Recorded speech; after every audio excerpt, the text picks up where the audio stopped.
So I got a job waiting tables at the only nice restaurant in town, which was the Longhorn Steakhouse. Now, back then, and I'm sure some of you are close to my age, so you can remember the go-go boots. Remember go-go boots? And when we wore go-go boots, we wore short black mini skirts. Now they're back in style again, but this is the first time they came around. We wore a long red vest with chains in the front and deep pockets, and puffy sleeves with the big French cuffs. So you can see the whole outfit, right? So this was my outfit.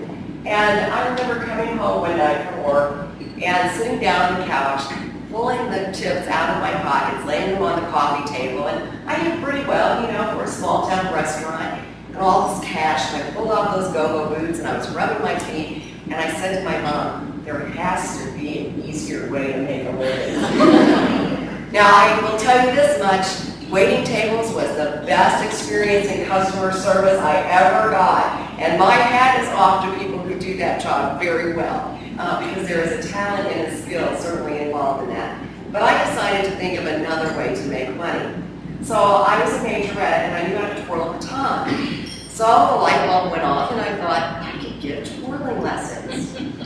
So I contacted the high school principal and asked if I could rent the gym on Saturday mornings. So we worked out a little payment and I ran a little ad in the newspaper. And before I knew it, I had 75 little girls who showed up on Saturday mornings for twirling lessons. And I charged them $1 each.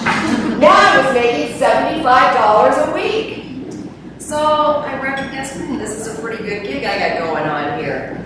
So then I asked my parents if they could turn our basement into a little dance studio. Because I thought there's something else I could do. I could teach little girls to dance.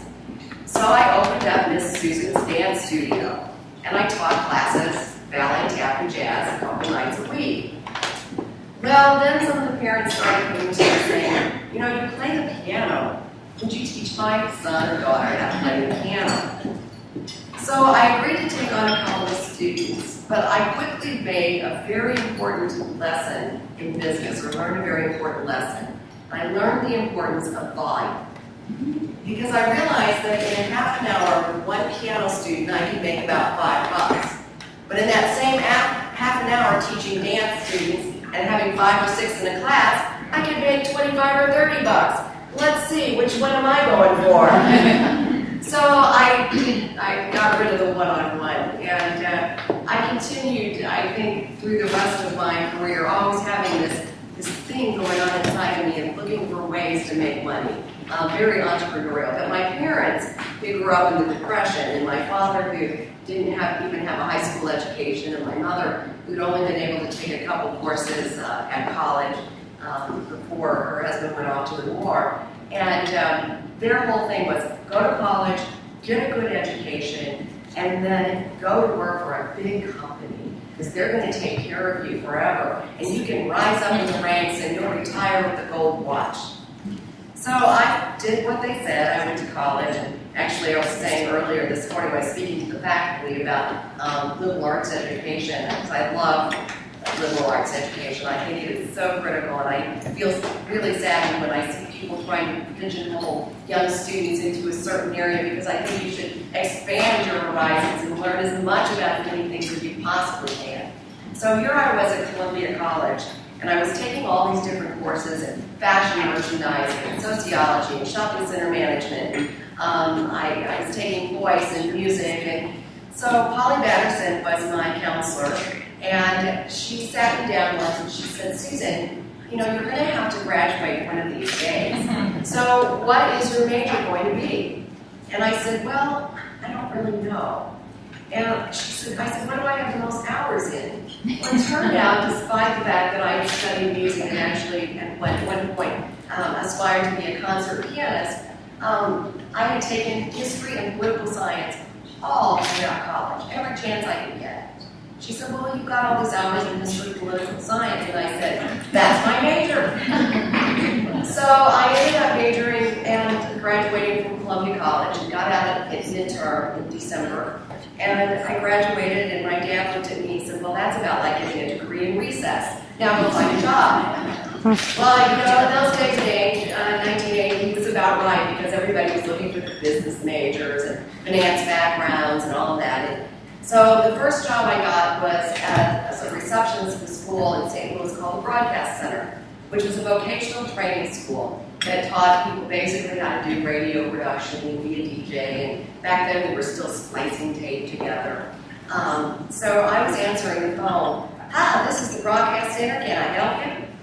And having grown up in southern Missouri. So some of the instructors there who were professionals in the field of journalism suggested that I learn how not to talk like that. And they put me into a room with a tape recorder and gave me some copy to read and taught me how to say, "How now, brown cow," instead of "How now, brown cow." And one of the professors there, one of the instructors there was Larry Connors, who's still an icon in broadcasting in St. Louis. And he said, "I think you have some natural talent in broadcasting." So he helped me put together an audition tape. I got a job anchoring the news in Quincy, Illinois, anchoring and reporting. But when I interviewed for the job, the news director said, "So do you know how to stack a newscast?" And I said, "No." I said, "Yes." And he said, "Do you know how to edit a news story?" And I said, "Absolutely." Well, I had no clue how to do any of this. But I remembered something that I learned once again from Columbia College. And that was a trip that Holly and Jack Batterson took us on to Washington, D.C., where we had the opportunity to meet Bernard Cowles, who was a great journalist and a real inspiration of mine.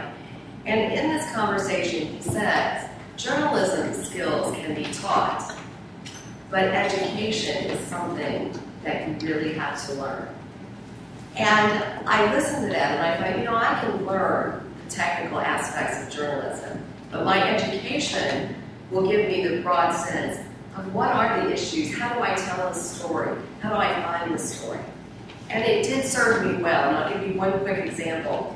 I was covering a story. I moved to Jefferson City and was an anchor in Jefferson City. And I was covering a midterm election. James Antonio was running for re-election as state auditor, and Kip Bond was in his second term as governor. Well, having studied political science, I had actually read the Missouri Constitution, so I knew what it said about the governor's limits. Well, there was a student from Mizzou who was covering the same election. And of course, they always looked down their noses at us because they were the journalism students at Mizzou. Yes, Mizzou was a great journalism school, I'm not knocking it. And these happened to be graduate students.